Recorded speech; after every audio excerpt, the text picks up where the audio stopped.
Everybody for tuning in to Coda Conversations. Once again, today we have Cori Thomas. She's a co-founder of a film festival and a writer. Thank you for coming on to the show. Thank you for having me. Yeah, thanks for coming on tonight, Corey. But yeah, that's really interesting. So, if you don't mind, can you give us a little bit of background on the film festival that you founded?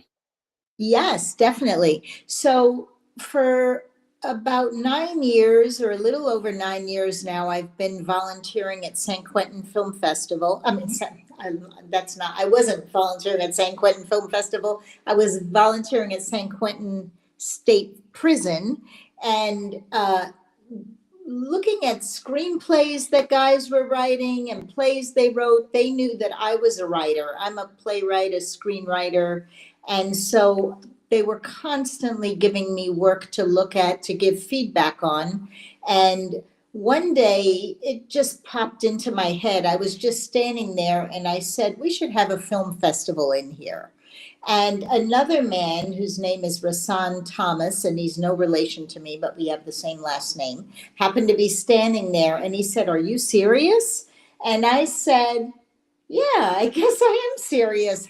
How would we do that? Could we do that here? And he said, yeah, we could. I can help you with that. And I said, okay, so let's do it then. So we sat down and we wrote our first proposal. Literally, this was in 2016. So it was a while ago. Yeah, a while ago, yeah. And no, wait a minute, not 2016. I'm sorry. It was I started volunteering in 2016. So it was in 2019 that we had that conversation. And so then I took this proposal and I went to to a lieutenant who's the prison information officer. And I said, do you think we could do this here? And he looked it over. He said, this looks good. Let me, talk to some people about it. And then what happened is that COVID happened. So then it was another maybe year or so, maybe a little over a year before I could even go back into the prison. But I went back in, and the first thing that happened was Rasan was like, are you still interested? And I was like, sure. So I think we had to now retype the proposal because the old one, who knew where that was at that point, and started all over again, more or less. And then Lieutenant Robinson, who's the prison's information officer, he retired. So then we had to start all over again with the new person. Oh, no. And, so then she approved of it. Huh? I mean, it literally was like one of those things, is this thing ever going to happen? And so then and especially doing something like that in a prison, it's never been done before anywhere in the world. So it was like kind of like they didn't know what it was. Thinking back to Johnny Cash. Right, exactly. Yeah. I mean, but I had this image. I worked for many years at Tribeca. So I've attended the Tribeca Film Festival many, many, many times. So I knew what I wanted the film festival to be. I knew what I wanted it to look like. Rasan knew how to make something happen in the prison, inside the prison. So sort of between the two of us, we were able to, to work both sides of that coin. So what happened is, we had to apply. We then had to send everything to Sacramento because that's the head of the California Department of Corrections. They had to approve it. And so finally, in February of last year, it got approved.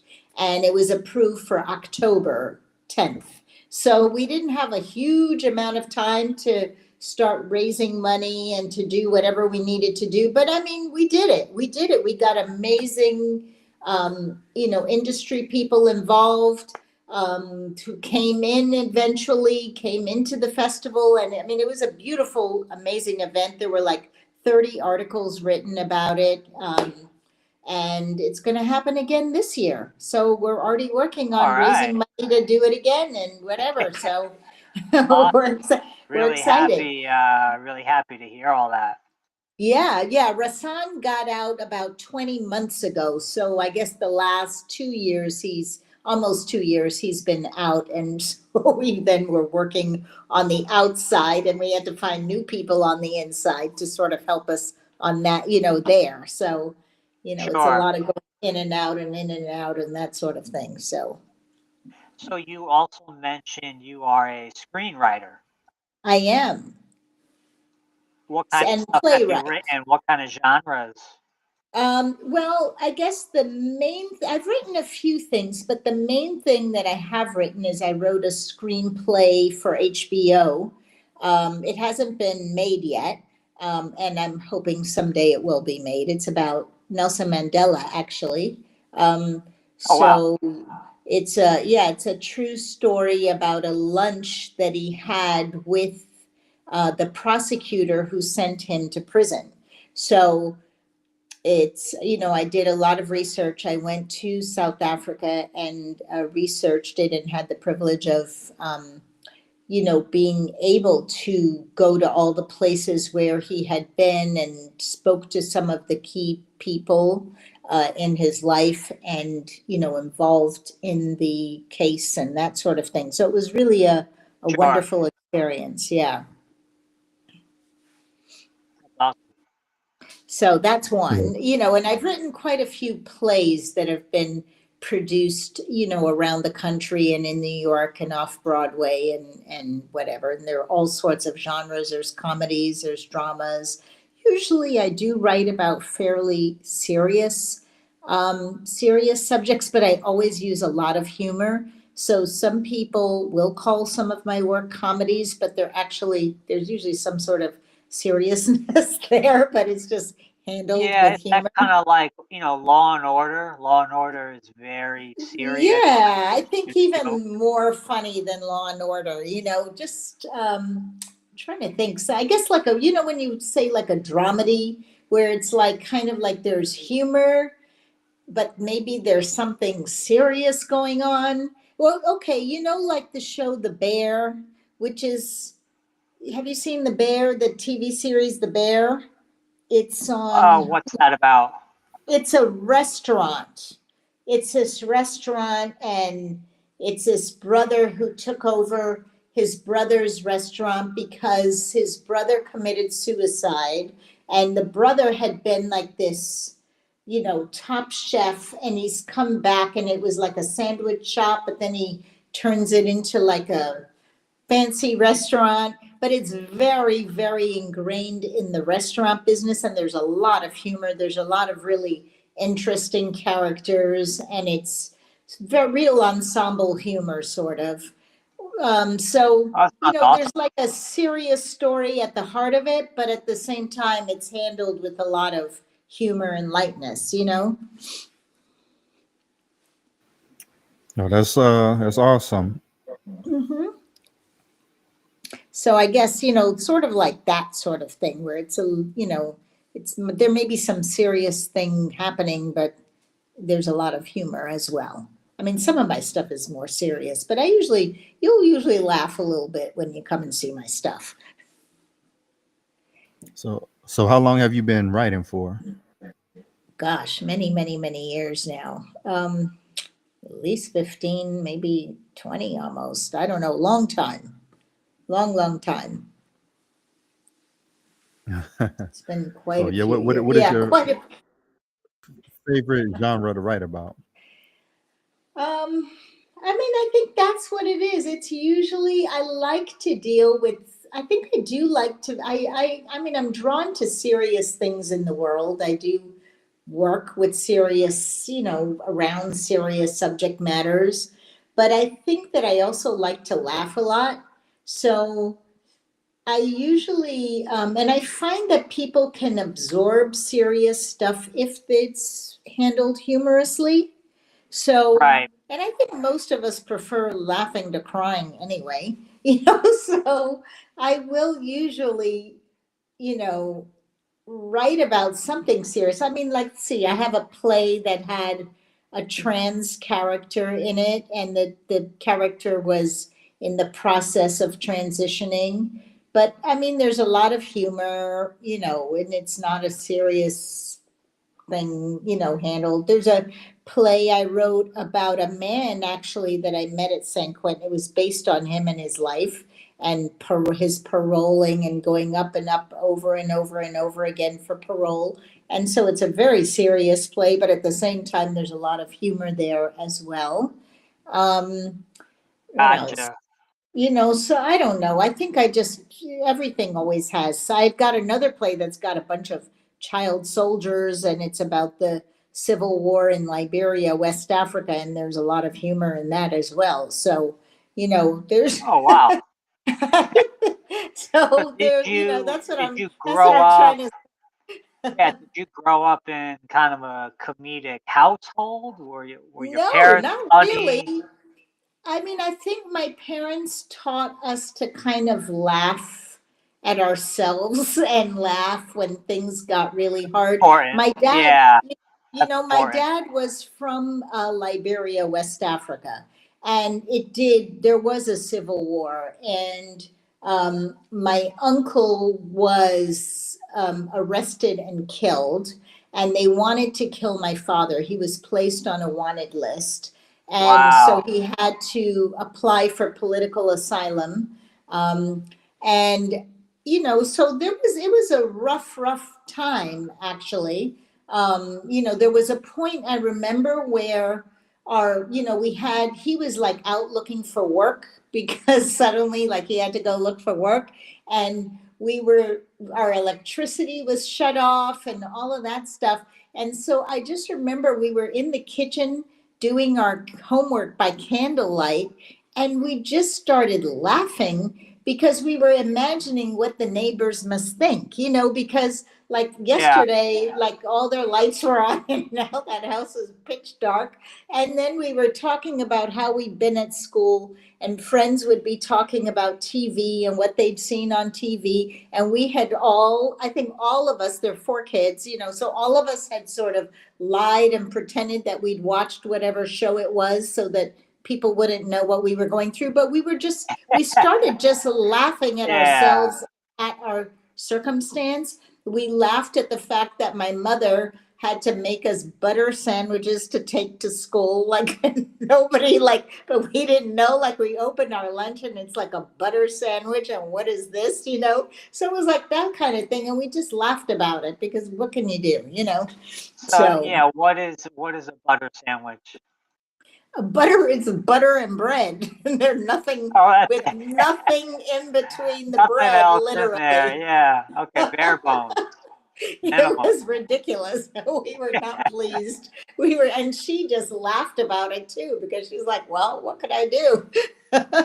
So I'm sure as a kid that comedy kind of got into you, and now it's brought you to where you are now. It seems like. Yes, it did. And I mean, I think maybe it might just be a talent I have, or it's just luck, but I find myself frequently in these absurd situations. So, you kind of just can't help but laugh at it, I think. I mean, I'm trying to Yeah, see if I feel like God opens certain doors and closes other doors, yeah, as we go through our lives. right, exactly. I think so. And I think that if you can laugh at things and laugh at yourself, I mean, it just it makes it much easier. Usually you can get through things a lot Yeah, easier. Yeah, sounds you like get you've through been the in hard some times. seems like you've been in some pretty dangerous environments as well. I know San Quentin is renowned for, being quite a dangerous place, San Quentin prison and Liberia. Isn't that Right. where Americans were shipped, black Americans Yes. were shipped back? Yes, absolutely. And there was a terrible civil war that lasted quite a long time. I mean, I had an automatic weapon pointed at my head by a child soldier. So, you know, yeah, I have been in some kind of harrowing Wow, situations, but at the same time, there's always like so many ways at looking at something. So, yeah. absolutely. Yeah, So I humor think, can definitely be a release valve for, those kind of situations. You got to find right. laughter, enjoying something. Yes, exactly, exactly.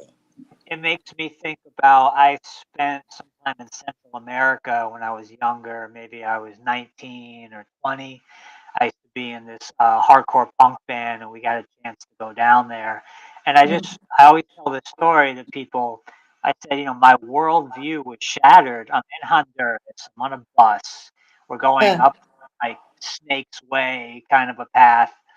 And on the side of the road, we see a house, no roof, three sides, dirt everywhere, kids mm, running around in the dirt, moms chasing around the kids, everyone's mm. smiling, everyone's happy.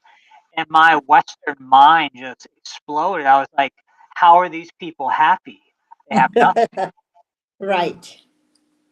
Yeah, and that's all they know. So to them, it's like they're just living their life the way we live, whatever we have, Exactly. we live So our to lives with that. me, So, to me, it was just mind blowing to see that, and I'm grateful that I saw that because I could appreciate the very basic things in life now. yeah, exactly. Yeah. I know that 20 years after the Civil War started in Liberia and they wanted my dad was quite a bit older than my mom. He was pretty old when I was born. He was born in 2017, believe it or not. So when he died in 2009, he was 92. But in the year 2000, when he was 83, he wanted to go back to Liberia and the war was still going. Now, this is the same war where they had him on a wanted list and there were orders like to shoot him on sight or arrest him on sight or whatever. They wanted to Yeah, basically wow. kill him in any case. They And wanted to so take them down. Yeah. pretty much. So suddenly he's 83 now and he's decided he wants to go back to look for my uncle's grave. Because, as I said, my uncle had been arrested and they killed him. So, and my mother was like, well, you're the oldest, so you should go with your dad to make sure he takes his medicine. And I'm like, I don't want to go. It's the middle of a war and whatever. And she's like, Yeah, well, right. What am I somebody doing going down there? yeah, Yeah. somebody has to go with him. So I was like, oh gosh. So, I mean, I went with him. That's the trip where I almost got shot. But I mean, it was a country that was at war.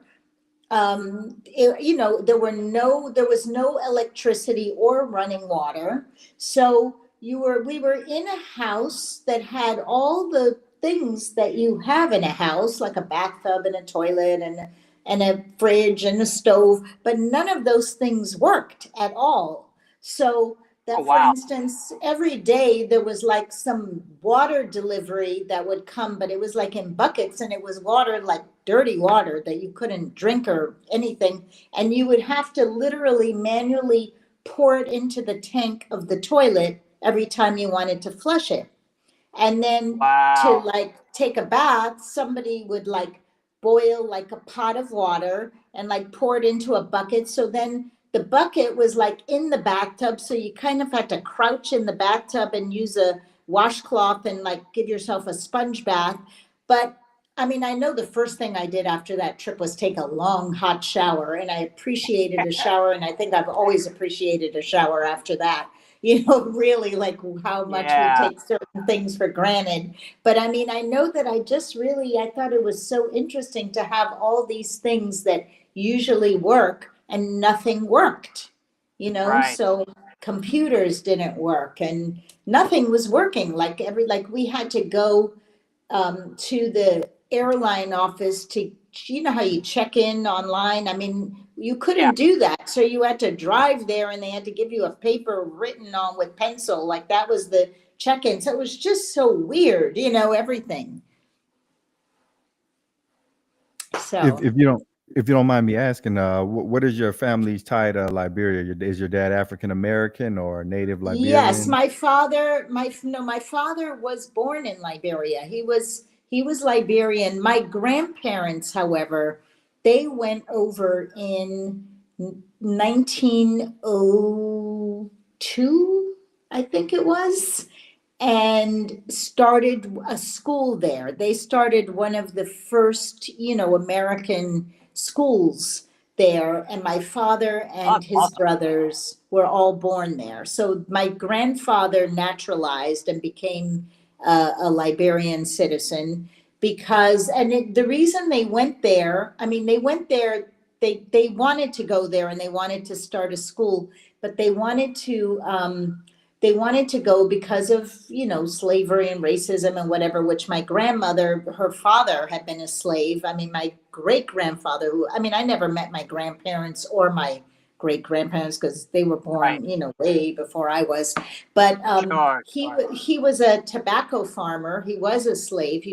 Then he got his piece of land or whatever. He was a tobacco farmer. My grandmother wanted to go to college. She was born in North Carolina.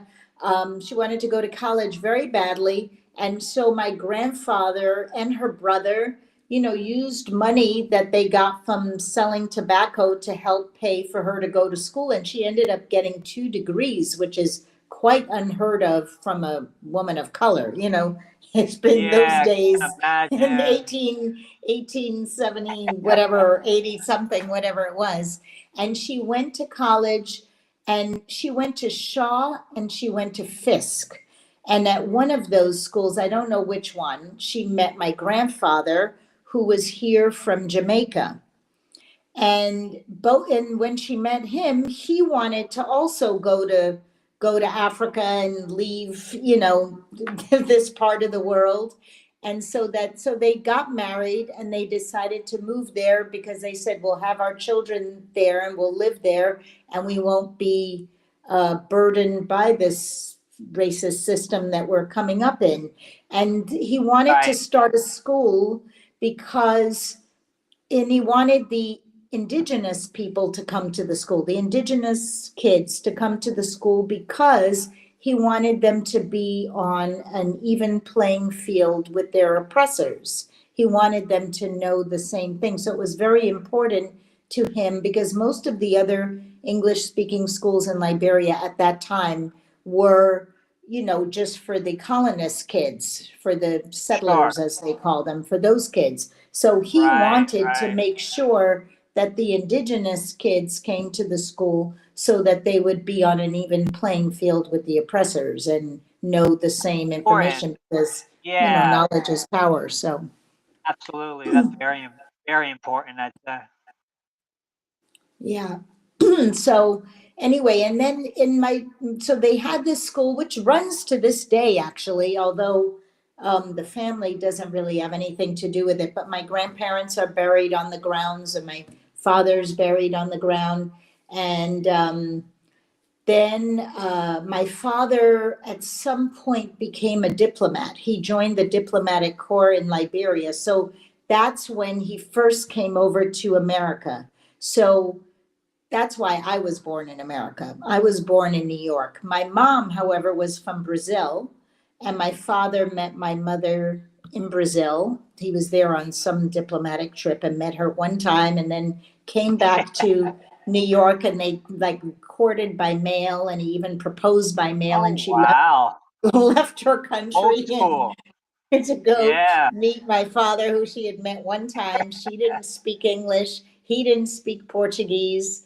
It's it's kind of, and they really communicated like with dictionaries and that sort of thing. Wow. So That's like a storybook. it is. Doesn't Brazil have one of the biggest black populations in the It world? does. Oh yeah, it sure does. It So yeah, definitely does. you've been able to see the black experience from a wide variety of lenses, All not over the just world, actually, because I've lived in West Africa and been there many times. So, and America, and I lived in Europe as well for a while. At the moment I'm speaking to you, it is 1:30 a.m. because I'm in Portugal oh Oh, wow. at the wow. moment. I didn't know There's that. a Yeah, and there's a huge, but I do this all the time because I have to have meetings with people in America. So I've had meetings at 2 a.m. or whatever. So um there are people here from a lot of the colonized countries that Portugal colonized. So like all the Portuguese speaking countries, including Brazil, there are people here. So there are a lot of Africans here also. It's kind of interesting. So do you find like just seeing the Black experience from all these different perspectives, has it really shaped your worldview as in comparison to if you were just solely living your life in America? Because of my father being in the diplomatic field, I lived in America till I was, I think, 5. And then we left and we lived in a bunch of different countries around the world. And we didn't come back till I was, I think, junior in high school. So I really grew up around the world. And so I have to say that I did not have any understanding of racism. Sorry, I'm just going to have a little drink of water. I did not have an understanding of racism and of, Black oppression. I did not, I mean, I was a biracial child. My mother was Brazilian, even though Brazilians are not necessarily 100% white, but I guess she was considered Caucasian. And my father was a Black man.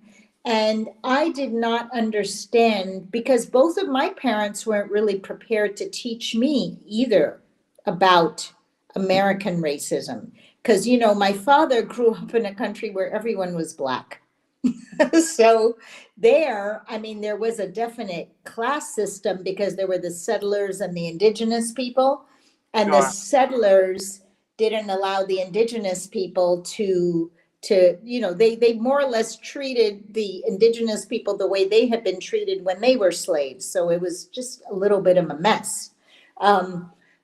But still, everyone looked the same. So it wasn't a system where it was based on the color of your skin.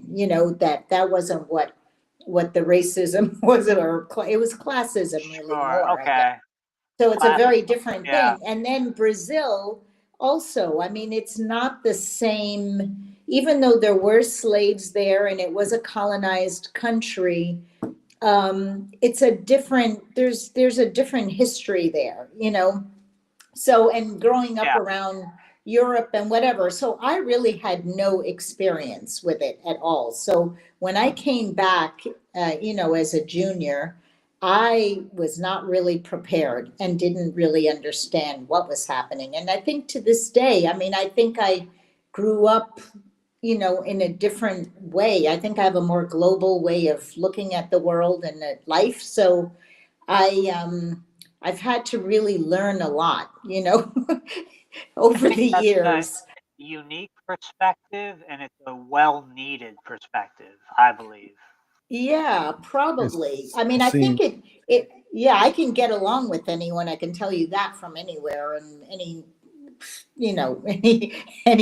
kind of person I get along with them, and it doesn't matter from anywhere. But yeah, I think I don't always understand that people look at things that way, especially in the United States. And so it confuses me sometimes, and it really disappoints me and makes me feel very sad a lot of the time. Yeah, I can yeah, imagine that. yeah, it must have been like a buzzsaw going from places where you can kind of just blend in and be yourself, and you're not automatically judged, to coming to America, and just because you have a different skin color, there's already assumptions being made. Right.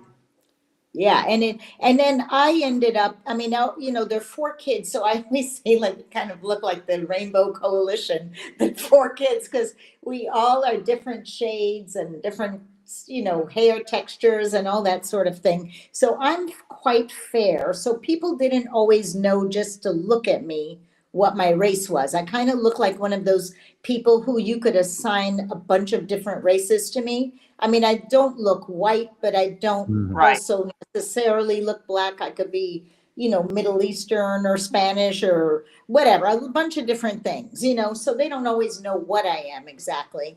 And so I've sometimes been blind to the fact that somebody didn't know what I was, you know? I And see. so I didn't Mhm. understand sometimes when certain things happened or were said or whatever, and I didn't catch it at first, you know? Or you dealing with Sure. somebody who's extremely racist, but they don't know what your actual They ethnic don't know background what you is. are, and then you're hearing them talk about Yeah, people, and you're you're like like a little horrified. fly on the wall. It's horrible. Yeah, you're like a fly on the wall, and you're like, why would they say that in front of me? And Terrible. then Yeah. would take me a while to get it actually, because I didn't think of that automatically. Yeah, I can imagine. So yeah, I'm also mixed, half black, and there's been times where you never really feel like you fit in Right. anywhere. Like sometimes you kind of fit in over here, other times you don't. Did you ever feel like that yourself? Completely. Like I mean, where? first of all, I'm the child of immigrants, so I'm a first generation American, of the child of two parents, one from different continents, different speaking languages, different races.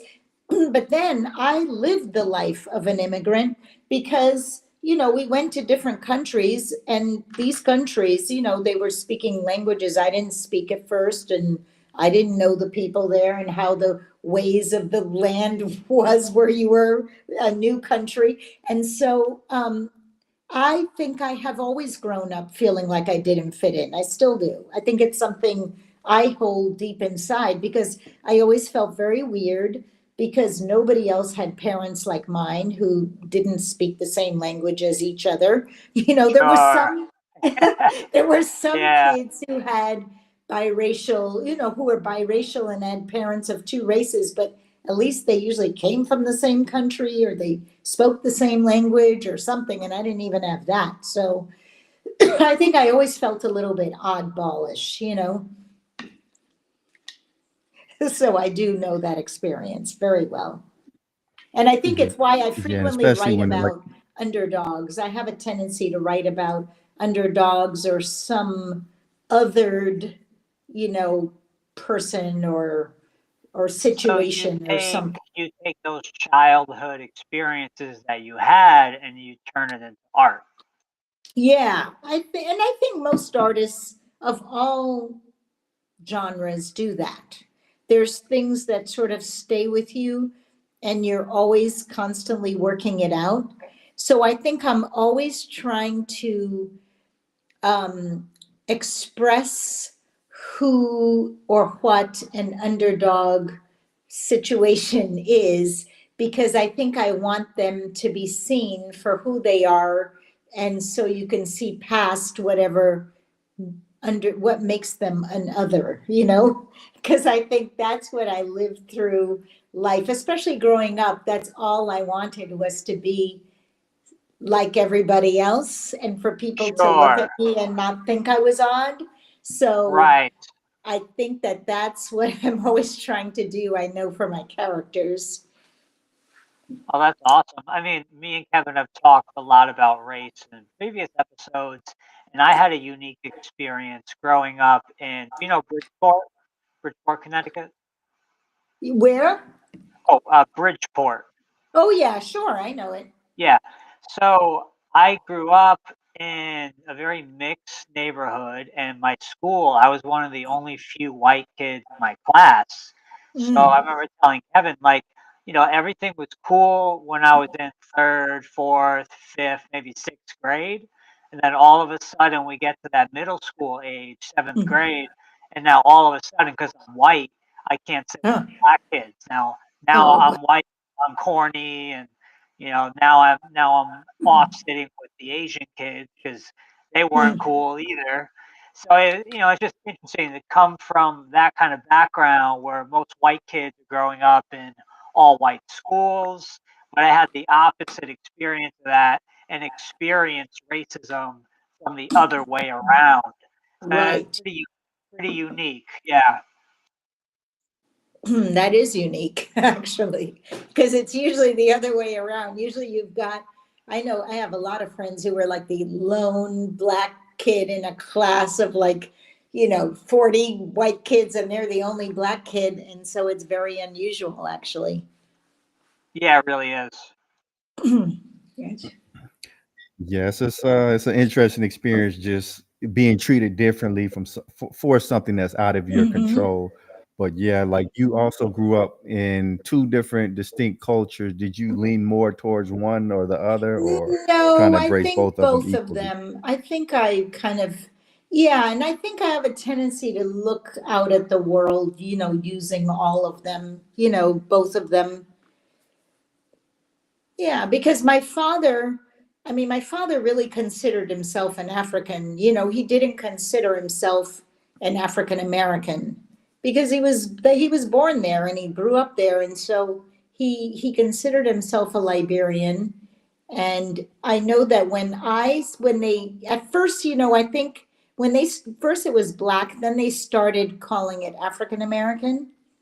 And then I remember when people didn't completely accept me, because that was the other thing. Sometimes people wouldn't even accept me, even though I tell them what I was.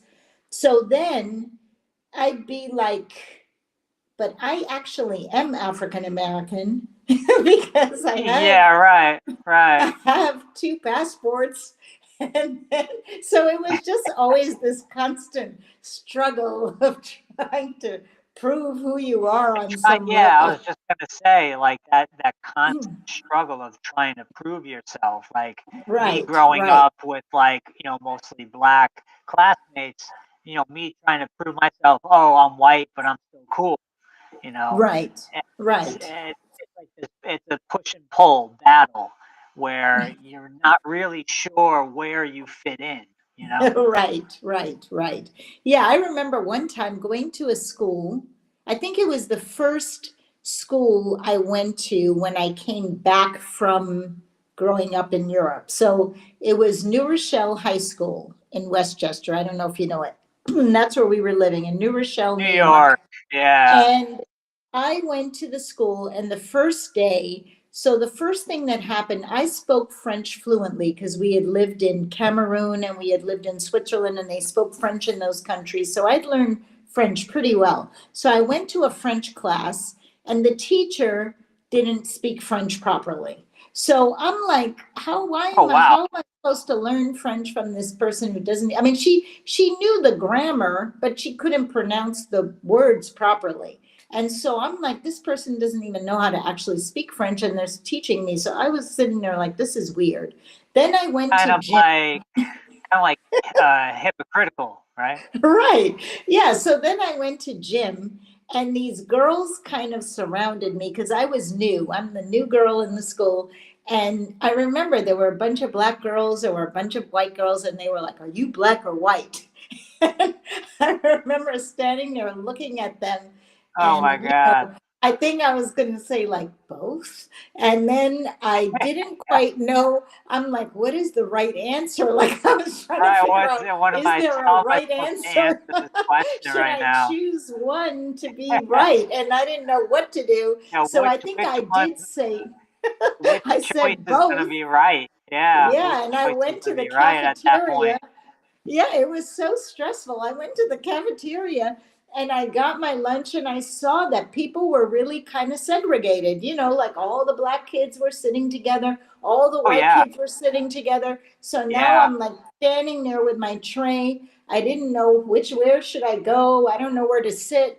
And I literally just put the tray down and walked home and told my parents, I am not going to that school. I cannot go to that school. Wow. It was so traumatic for me, actually. So I ended up going to the United Nations school in Manhattan. So I literally had to commute every day. But I mean, I had, I think, just a year and a half left at that point.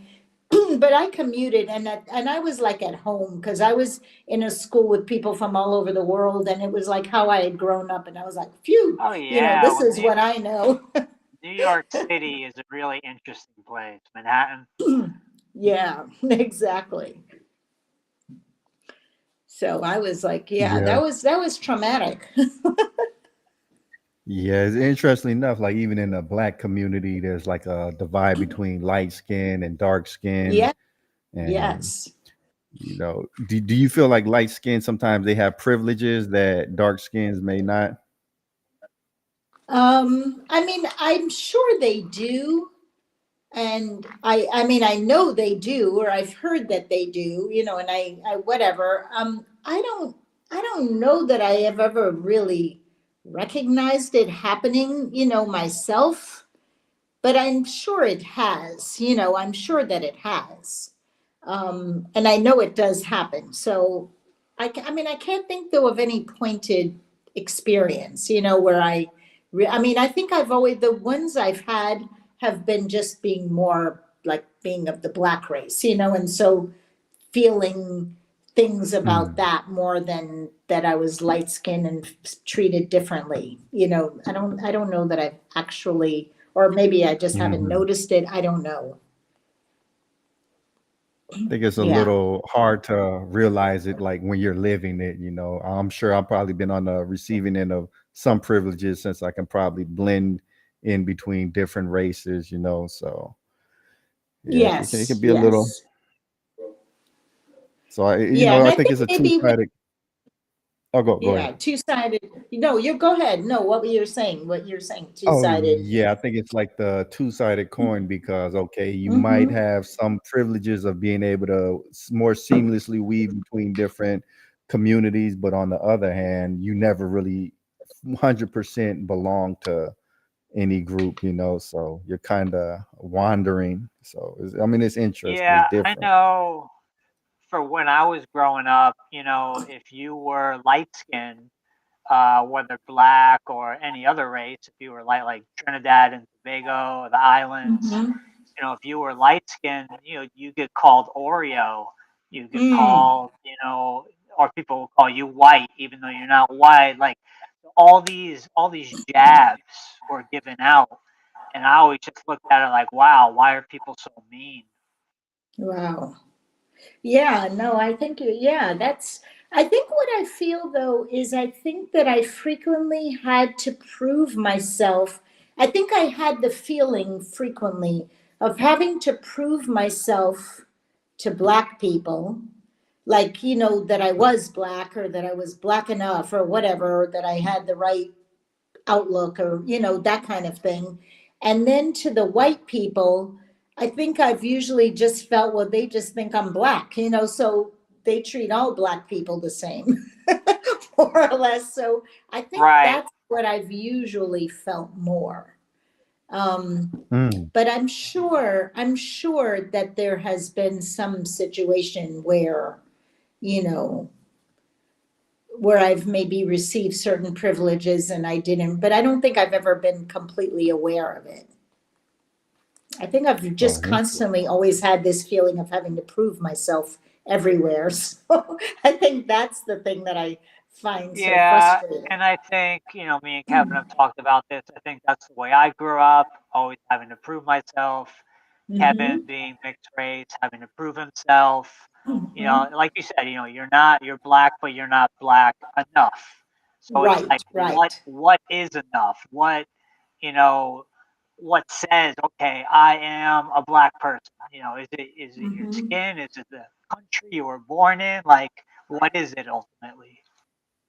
Right. And then when you write, I also sometimes am facing, there's this whole thing, this whole trend about like appropriation and how you shouldn't write about subjects that you're not, Hmm. like you don't have lived experience, so you're not supposed to write about something if you don't have complete lived experience. And I mean, I agree with that on many levels. You do see things written about subject matters, and you can tell this person has never like stepped foot in that country or, whatever it is. Or especially prison stuff. I mean, that's one of the reasons I really wanted for this film festival was because when I first walked into the prison for the first time in my life, I walked in with really low expectations about the people I would meet. And I was really ashamed Sure, of myself sure. because I Right. was like, I grew up all over the world. I've like dealt with all kinds of people. Why would I prejudge a whole bunch of people? And I realized that it's because of what we've been trained to think and see, what we've seen in the media. So I felt so ashamed that it became like a quest to like do everything I could to try to change the narrative, to try to show people what I've come to know, because that first day, nothing was like what I expected. Nobody was like how I expected. And I was like, if I didn't know this, then nobody else knows it, because I And know most it, people, yeah, most people yeah, don't know it so either. it Right. became a really a quest for me, because also how many movies have we seen about prison? How many movies about people in prison, or TV shows or whatever, and they're never written by the people who have that lived experience. They're written by people many times who've never even gone near a prison. They have no clue. And Right, like so, that show, I think it was called Oz, HBO. yes, well, that one felt pretty, that one had some feelings of like, you felt some realness with that. I feel like that one had maybe some experience involved. I mean, it was a little Yeah, out there a lot of the time, but I did feel some authenticity with that one, but many of them are not, many of them are not. Like, you just literally, see people like eating like with their hands and acting like animals, and their hair isn't combed, and you know what I mean? Like that kind of thing. And I've Wow. never seen anyone doing wow. that anywhere. Right, right. So it's like that kind of thing. And it makes it hard for the people when they come out. I mean, I've also met some of the most intelligent, talented people that I've ever met, who've become really good, close friends of mine in prison. And so I just feel so terrible about the struggles that people have when they come out, trying to, re-enter society. And it's because people just have no idea of who they are and what sort of people they are, and they're afraid, because that's what we've been trained to think. It's a bunch of bad people, stay away, so I think that that was sort of one of the things that I really wanted to do. And I mean, we had a bunch of industry people who came into the prison for the festival. We had Kerry Washington came, and Jerry Seinfeld came, and Oh, wow. I felt, Cord Jefferson, who had just won the Oscar for American Fiction, he came, and a bunch of people. I mean, Elegance Bratton, who's a wonderful filmmaker, he came, and a whole bunch of people came, and everyone was like they were like, we want to come back. This is like one of the best days of my life, and wow. it was so inspiring and rewarding to meet people. And I mean, I think because how you kind of want to now, and I mean, they also had the opportunity to see the work that was made by people who are incarcerated or who had been incarcerated. So the films that were up in competition were all made by those people. So, Oh, wow. aside from that, it was like you saw the actual talent that exists. So, That's pretty, I'd say that's pretty surreal. yeah. So yeah, you getting involved in the prison and the film festival, it seems to go along with the theme of your life of giving a voice to the the underdog, the overlooked, or those painted with a broad brush. Yes, I think you're right. I think you're Yeah. absolutely right. Can you tell us about some of the films that really stood out to you at the festival that were produced by these prisoners?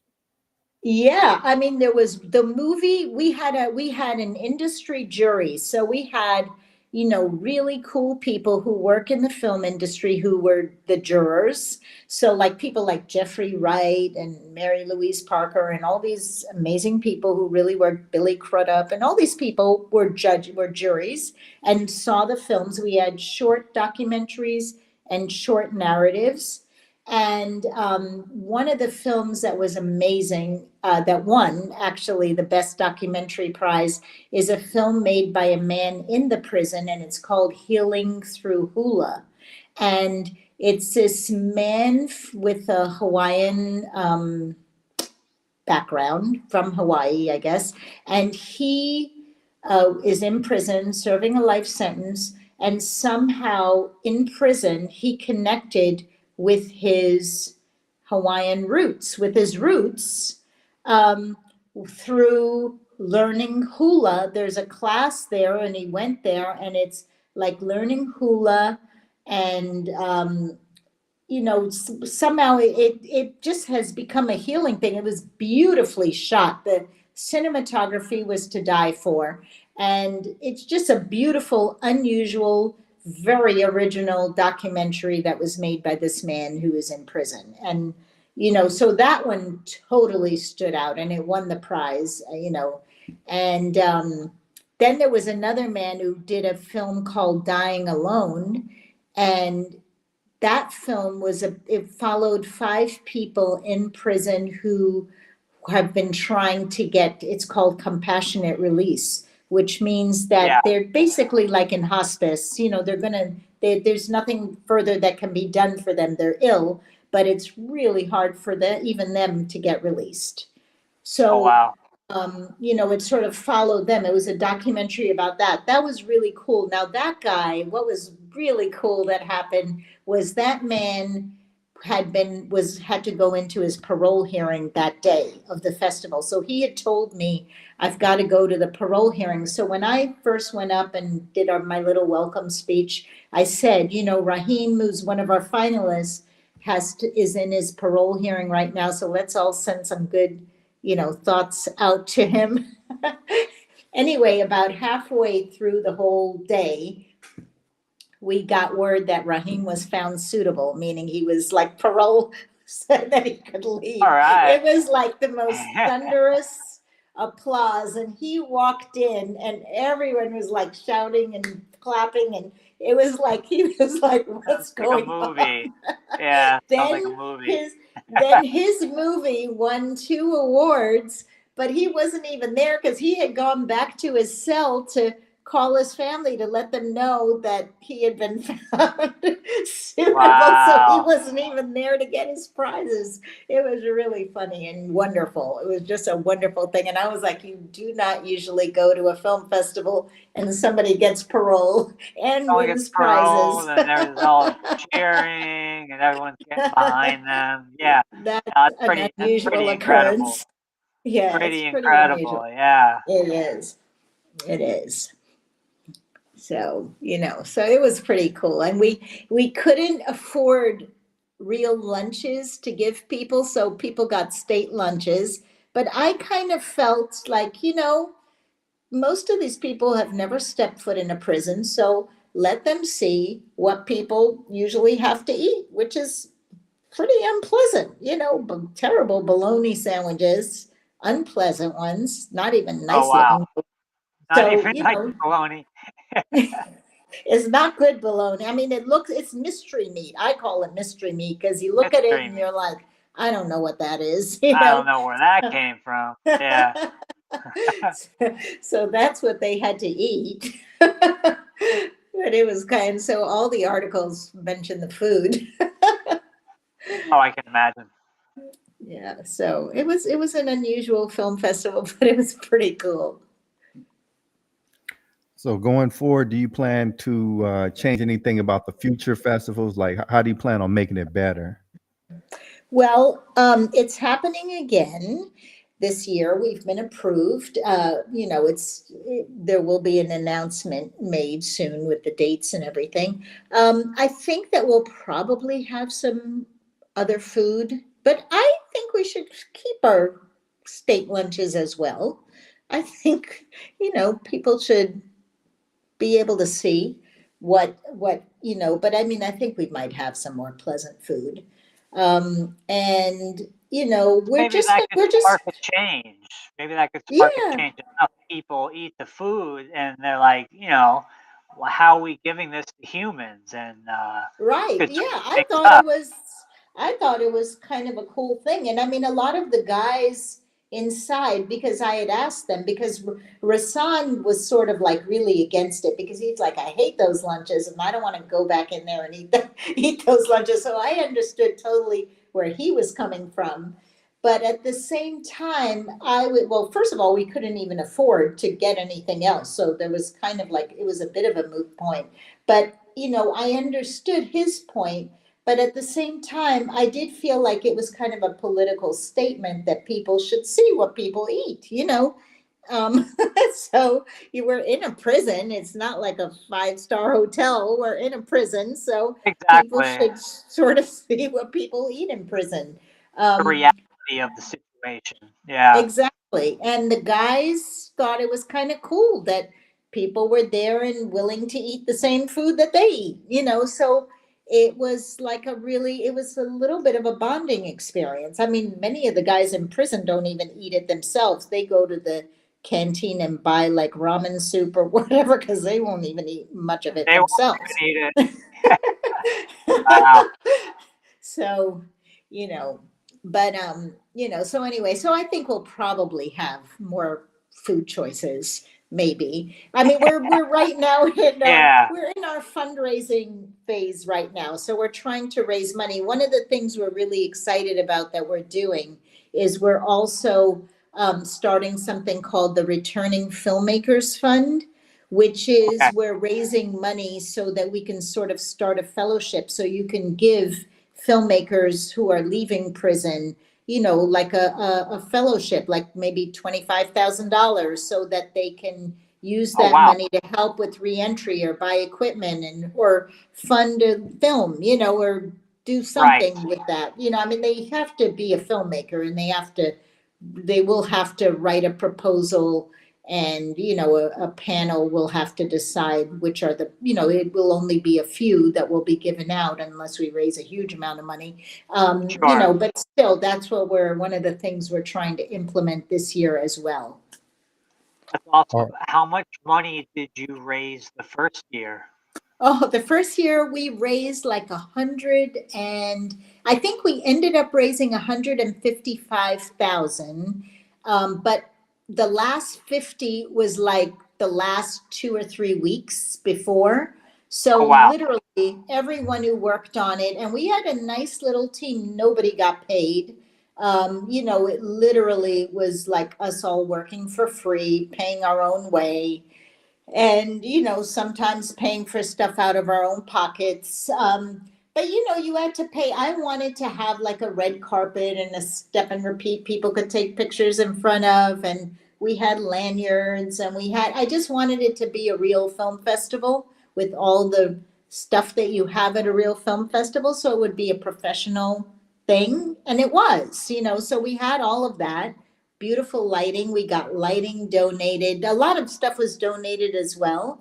There's this wonderful lighting company in the Bay Area called Little Giant Lighting. They did a gorgeous job with setting up the lights and everything for us. So it was just lovely. It was really, really, really nice. But we're trying to pay our tiny little staffs because people are working, almost around the clock sometimes, and nobody was getting paid. So we'd like to give them Right.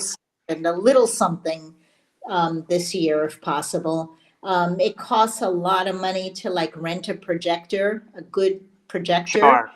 Yeah. So there's stuff that costs that's the kind of stuff that we have to pay for.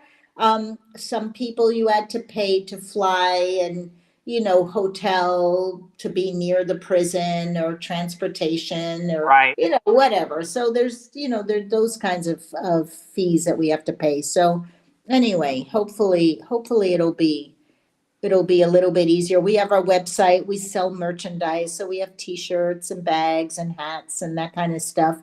And we did have a virtual festival last year, but I think the word didn't get out enough, so we didn't really do much with that. We didn't make a lot with that, but I'm Right. hoping this year there'll be more buzz around it. So because we can also only allow a certain, like maybe 150 people are allowed to come into the prison, so there's that. You have to clear all those people. They have to be state cleared, and there's just not enough room. So we had a virtual festival where we showed all the films online, and for a small fee, which goes to the Returning Filmmakers Fund, we showed the films, so Oh, that wow. people could Awesome. see them. People were Yeah. having viewing parties and whatever, and so I think it's a cool thing. yeah, it's That's pretty awesome. awesome. So for our listeners, what is your website? Yes, it's www.sanquentinfilmfestival.com. So it's pretty easy. SanQuentinFilmFestival.com. Nice.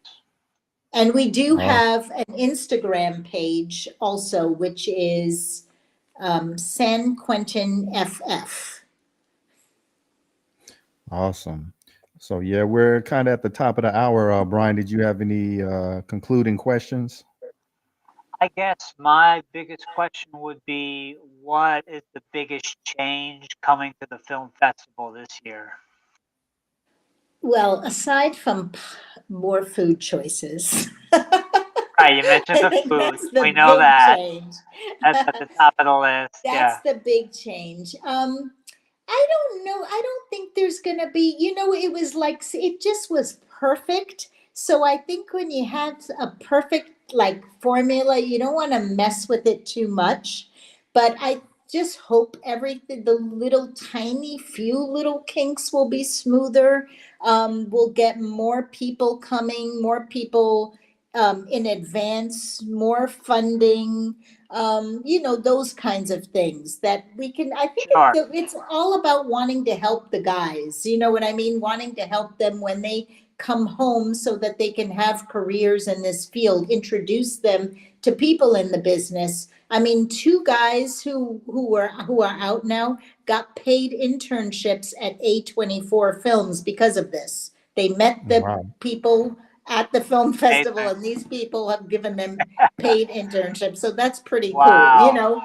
So Yeah, the talk impact about has unique been huge, Some of them have had scenario. big meetings. Yeah, some of the filmmakers have had, because all the filmmakers were incarcerated presently or formerly.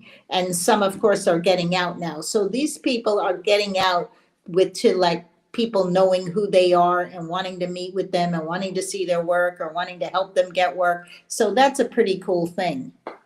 You must feel really good about that part of it. Yeah, no, it's great. It's just great. That's awesome. But yeah, we definitely appreciate you for coming on and sharing your amazing story, your background, and some of the amazing things you're doing today with the prisoners. But before we get out of here, did you want to leave our audience with any closing thoughts? No, but I mean, keep your eye out for the San Quentin Film Festival. If you can donate anything, even little amounts help. It adds up. I think Obama got elected with like a bunch of $10 donations. So, no donation is ever too little. And you can donate right through the website. So just, you're helping out some guys who really deserve that little helping hand. Because I think that they're going to help to change the narrative and change the face of what we think of people who are incarcerated. And a little shout out to all the incarcerated firefighters who are fighting the fire in Los Angeles. That's another thing I'm hoping will change the narrative a little bit, because these guys put their life on the line and get paid really tiny and then have a hard time getting a job when they get out of prison as a firefighter, because they have a record, even though they were doing it while they were in prison. So I want that to change. So those are the kind of things that I'm hoping for. Some, yeah, that's. I agree with you there. We definitely need to give these prisoners more opportunities to integrate back with society. But on that note, we definitely appreciate you for coming through. Um, and if you ever want to come back on the show, let us know. We'll have you back. Thank you. I'd love for you could have Rasan, the co-founder. He's pretty cool too. I'm sure he'd love to Okay, come yeah, that'd on be also. awesome. He can talk from a different experience. That'd be awesome. And, you could also join him if you'd like. Yeah, we could Come do it back on together. Sure. sometime. Yeah, Yeah, awesome. that would be, maybe as we get closer to the festival, the two of us can come on and talk about it. For some added promotion for you Yeah, guys. yeah. Absolutely. And yeah, we like to thank everybody for tuning in. We'll catch y'all next.